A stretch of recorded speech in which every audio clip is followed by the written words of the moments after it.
Ladies and gentlemen, welcome to Metropolis Radio. Today, as I stated in my last video, I am producing a follow-up on my downsides of physical media video, and we are going to be focusing on the downsides of digital media because it is not fair to criticize one side of the debate without also looking and criticizing the other.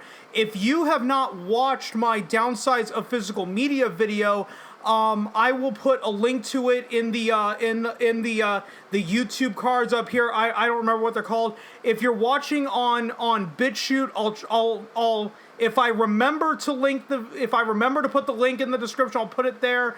If you're watching on Rumble, you're just gonna have to search for it. But anyway, guys, I've already dragged this intro out for way too long. Let's get into the downsides of digital media, and there are 7 talking points that I'm gonna go over. I know it's more talking points than my downsides of physical media, but guys, literally one of these points just came up literally today, just before I record. But anyway, let's get into the first talking point that I want to talk about with the downsides of digital media, and that is quite simply there are too many different digital storefronts. If you go and look at the movie side, if you want to buy, let's say you want to buy a digital copy of what's a new movie that just came out? Let's just say Halloween Ends for sake of debate, right? You want to buy a digital copy of Halloween Ends. Well, if you look at the current marketplace for digital media, you have Amazon Prime Video, Vudu, I believe, is Flixster still around, or did Fandango buy? No, I don't believe Flixster is still around, but Fandango has their own digital storefront. You have, excuse me, I had something caught in my throat. You have Movies Anywhere. You have iTunes. You had Ultraviolet at one point before they got shut down. And if you actually read the terms and conditions of all of these different different digital storefronts, there is no guarantee that your purchases from Amazon Prime Video are going to translate to your Movies Anywhere account or your Vudu account. I mean, a lot of people in the digital space got lucky when Ultraviolet went away, that we were able to transfer all of our Ultraviolet purchases to our Vudu accounts and Movies Anywhere. But again, that is never a guarantee. But the point I'm trying to make with too many storefronts, because I know I'm tangenting.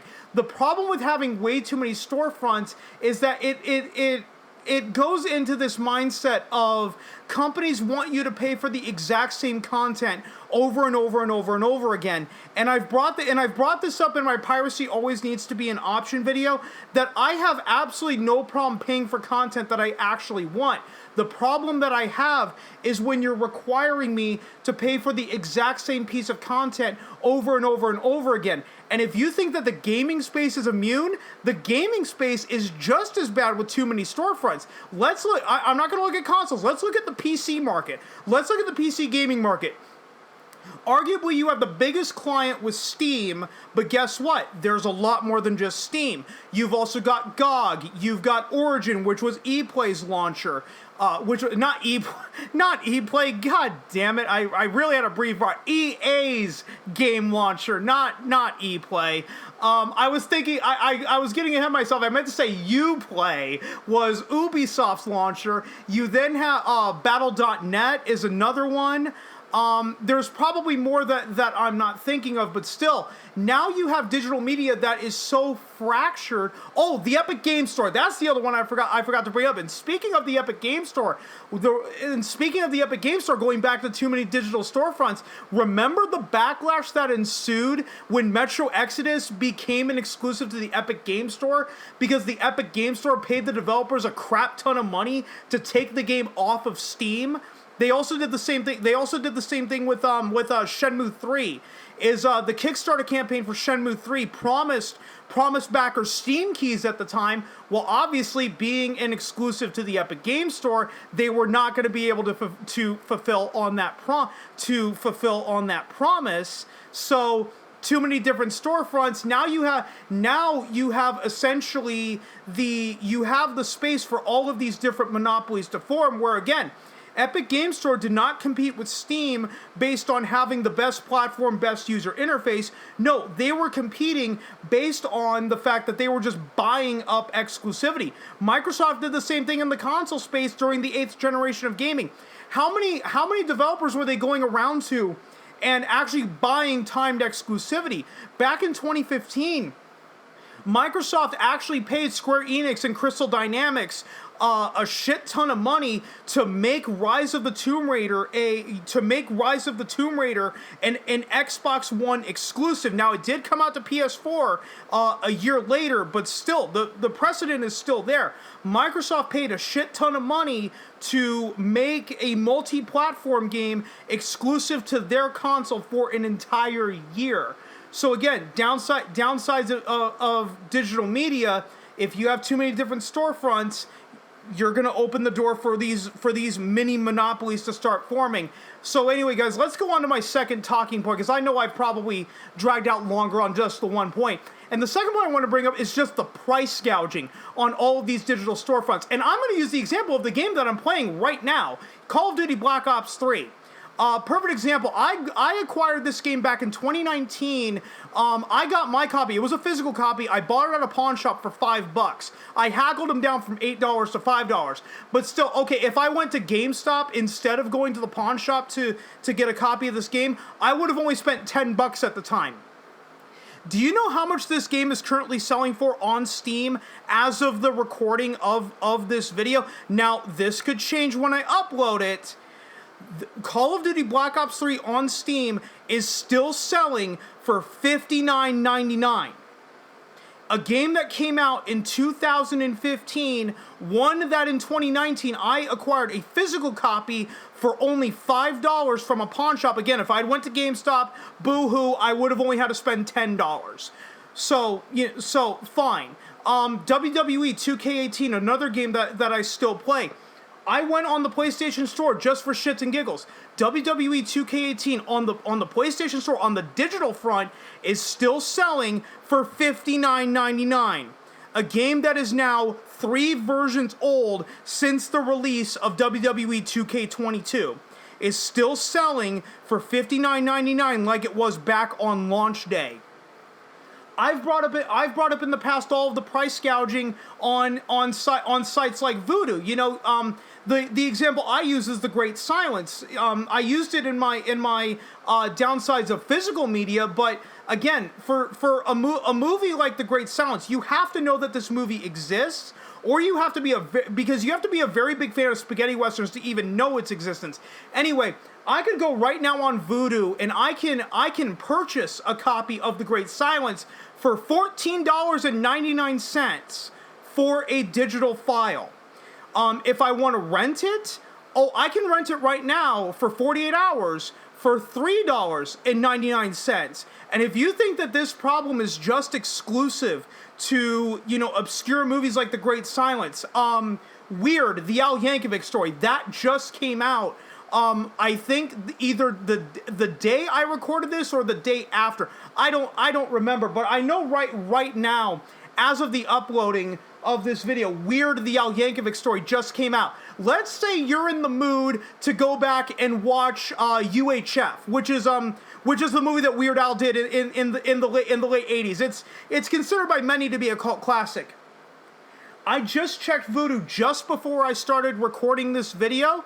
If I wanted to rent a digital copy of UHF, not buy a copy, rent a digital copy of UHF, the 48-hour rental is going to cost me $3.99. If Blockbuster were still around and the Blockbuster location had a copy of UHF on DVD, it would be a 99-cent rental at the most. And by the way, rentals on even new releases are going to range in price. Again, I'm going based on Vudu because that's one of the biggest platforms. A rental on Vudu, if it's a new release, is going to range in price from either $6.99 for a 48-hour rental all the way to $19.99. Yes, when Jurassic World Dominion came out on Vudu and was made available for rentals, again, 48-hour rental is going to cost you $19.99 for Jurassic World Dominion. We are paying more money now for rentals than we ever paid when Blockbuster was still around. And I get it. Movie fans hated Blockbuster. Blockbuster was making moves that, you know, were not good, for movie fans, but honestly, the shift from physical rentals over to digital, was it really worth it?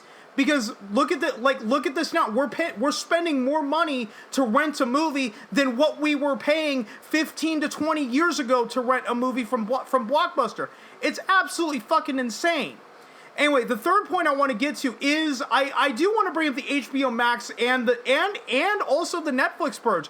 Netflix has been going through quite a bit of a purge. The HBO Max one is obviously the most famous, with removing shows like Final Space and The Late Show with Elmo and quite a few of their other movies. So I'm not going to dwell on HBO Max too much.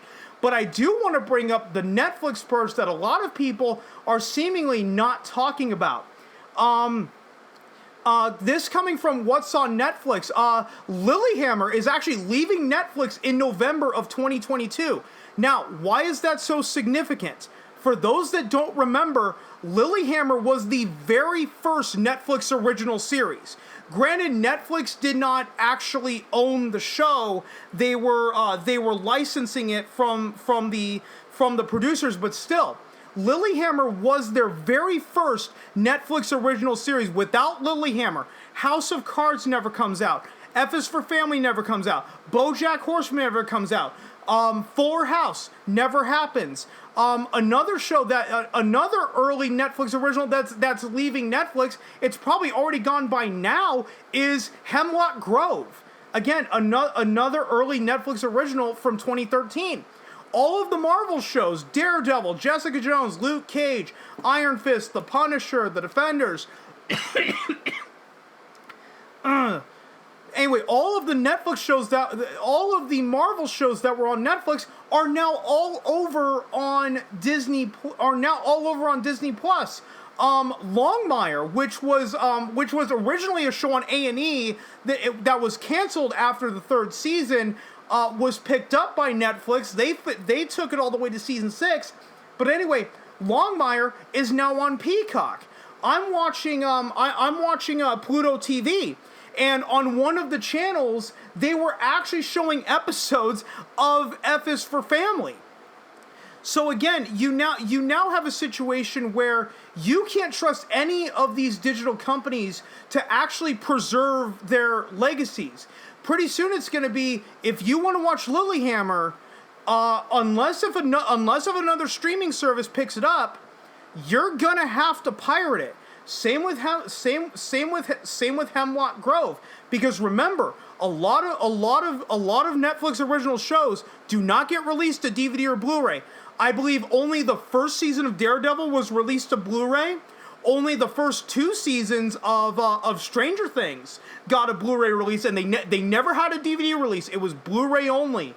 Only the first 2 seasons of Cobra Kai were released to DVD, not Blu-ray.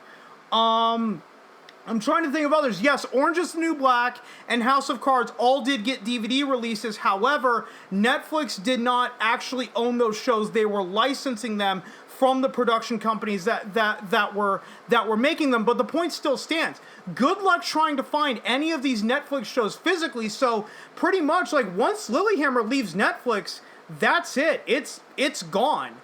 Once F is for Family leaves Netflix, that's gone. I've never seen F is for Family on DVD or Blu-ray. So again, if Netflix is not going to go so far as to renew their license agreement for Lilyhammer, which was their very first original series, which I would argue is very important to Netflix's history, what else are they willing to let go? What else are all of these other streaming services just willing to let go for either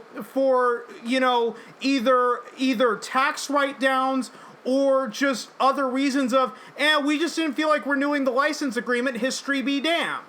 And then the fourth talking point that I actually want to bring up. This is the point that actually just came up the day I was recording this video. So this is a last minute entry. Is that the Netflix with ads plan, the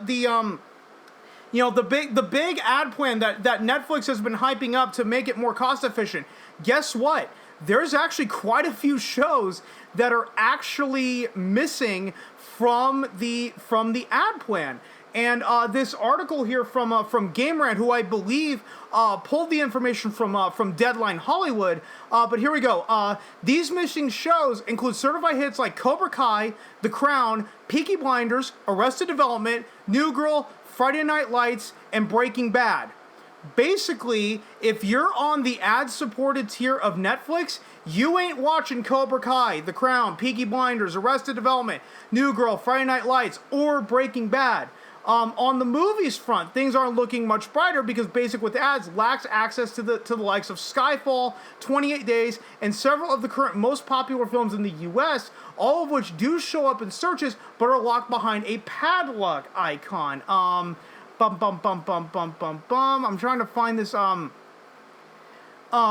it wasn't here, but still, the point still stands. So if you're thinking, well, I'll just sign up for the ad-supported tier of Netflix, Peacock, HBO Max, just understand that you might not be getting all of the content. So what I compare this to is something that actually happened in the gaming space for a long, long time, was the idea of season passes. And I'm going to be doing like a Call of Duty versus Battlefield comparison. So Call of Duty, I don't think they called it the season. I don't remember what they called, but what Call of Duty and Battlefield would do, this was in the 7th generation of gaming, is that they would develop this DLC. There would be multiplayer map packs. And Call of Duty in specific, there would be 4 new maps that would drop every 3 months. Now, the individual map packs themselves would cost $15, or you can buy the season pass for $50. And the idea behind the season pass was that, you were going to feel pressured by your friends to get all these other maps because now you can't play with them, so you are going to buy into the season pass. Battlefield did the exact same thing. But more recently, into the 8th generation of gaming, there was a huge push against season passes, and Battlefield, I believe it was, what was it? I think it was Star Wars Battlefront 2, actually. I know, really controversial game. They came out and actually said there is going to be no season pass for Star Wars Battlefront 2. All of the new maps are going to be free downloads. I believe, did Battlefield 1 have a season pass? I don't remember, but I know at some point the Battlefield series was even moving on from season passes, because the idea is that it's gonna fracture the player base. Somebody could have absolutely all 4 of the Call of Duty map packs, for example. But let's say that number is insanely small. Let's say you join a Call of Duty lobby, and you're waiting.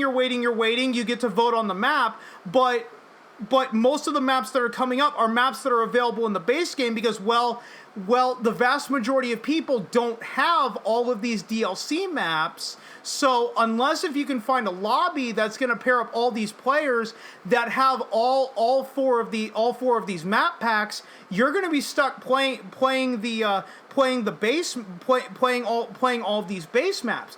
Netflix with ads is basically doing the exact same thing. It's dividing up the audience. So if you're on the ad supported tier and you can't watch stuff like Cobra Kai, The Crown, Peaky Blinders, Arrested Development, New Girl, so on and so forth, and who knows, there may be a lot more that gets taken off of the ad supported tier and put behind the paid version. I would argue that that's gonna absolutely kill their show's performance. But who's to say that Netflix doesn't do that sometime in the future? The 5th talking point that I want to bring up in the downsides of digital media is the idea of DRM. That's for those that don't know, DRM stands for Digital Rights Management. This was actually a very big thing in gaming. Diablo 3 very famously had a DRM that would run in the game where you had to be tethered to an internet connection. Even if you were playing offline single player, you had to be connected to the internet because there was a DRM in the game that was going to connect back to Blizzard servers every 5 minutes to verify that your copy of the game was legitimate. The exact same thing happened with the PC port of Assassin's Creed 2. There was a DRM in it that was going to connect back to Ubisoft servers every 5 minutes to verify that your copy of Assassin's Creed 2 was legitimate. But I also remember this is that various games became unplayable as de novo servers go down. De novo was a huge thing, was a huge DRM in gaming. It was set to be the uncrackable DRM, and ironically, I think like 4 or 5 months after they debuted, people actually cracked de novo. But anyway, I'm not going to read this article word for word. It comes from xbuter.com. But I'm going to read the first couple of paragraphs here. De novo has long been one of the most contentious parts of the PC gaming community, with many gamers openly protesting against its use. The DRM known to cause performance issues in many of the games it's used in include the recent Resident Evil Village, which only recently had its de novo DRM removed, causing a major boost in performance for a lot of players. So yes, you remove the DRM from the game performs better. Imagine my fucking shock.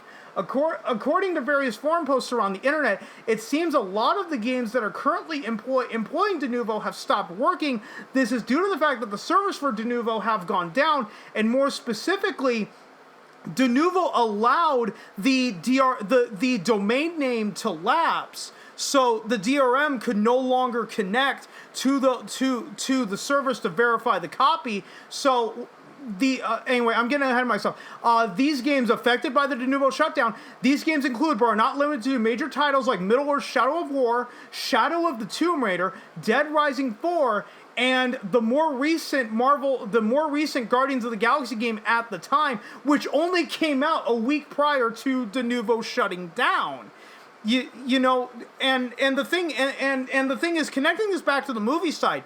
If you think that, like, oh, I bought such and such movie or TV show on Amazon Prime Video and they offer offline downloading, I really hate to break this to you. In most cases, in most of those companies that offer offline downloading, there is DRM in it to verify the legitimacy of your copy to make sure that you still have an account. Do you really think that Netflix is going to allow you to download Cobra Kai off of their service just to have you cancel it? A month later? Probably not. There's probably some DRM in that file that is connecting back to Netflix servers to make sure that your account is still active. And guess who doesn't have to deal with all this DRM? The people who just end up pirating these movies, TV shows, and games. They don't have to worry about, Netflix, they don't have to worry about their access being revoked to these games because de novo went down because there was no DRM in the pirated version. They don't have to worry about Netflix nuking, the video files for offline downloading because there's no DRM in the video files for them to even activate that nuke. So again, the downside of digital media is that because of all of this DRM, my sixth talking point is the lack of ownership.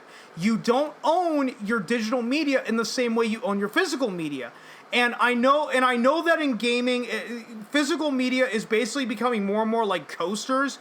With more recently, Call of Duty Modern Warfare 2, the more recent Modern Warfare 2, the one that came out in 2022, in case anyone is watching this in the future, I think only has 72 megabytes of data on the disc, and you have to download the rest of the game. But still, here's the point I'm gonna make with lack of ownership. Let's say you get tired of Call of Duty Modern Warfare 2 and you want to sell it. As long as you have the physical disc, you can go to a GameStop, trade it in, and use that trade credit to get a new game. Game companies can't tell you that you can't trade in your physical copy of like Mass Effect Legendary Edition. I'm only bringing up that example because the game case is right in front of me. Let's say I had a buddy that really wanted to play, Mass Effect Legendary Edition, and I decide, hey, I'm gonna loan my buddy my copy, just see if he likes it, and then if he does, maybe he'll go out and buy it later. Can you do that with digital? No, you can't. And if the entertainment industries, I'm talking about movies, TV, and gaming, if the entertainment industry had their way, loaning your physical copy of Halo to your buddy would be considered a felony. So again, with digital media, unlike physical, you can't exactly do whatever you want with it. Like I said, if I get tired of a physical game, I can go trade into GameStop, get a new game. I can't do that with digital. I'm effectively boned in that regard. And the seventh and final point that I'm going to bring up is actually the very first point that I brought up in the downsides of physical media is the space to store all of these digital files. Even if you were to pirate absolutely everything under the sun, you are still going to need to get all of these various external hard drives. Now, sure, a lot of these external hard drives are getting a lot cheaper. I got a 5 terabyte Western Digital Seagate hard drive for my PlayStation 4, and I got it on sale, I think, for just a little over $100, probably like $105, $110.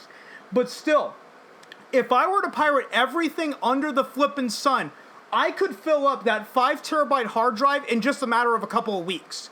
Which means if I want to continue pirating everything under the sun, which I do, which I want to stress, I do not do.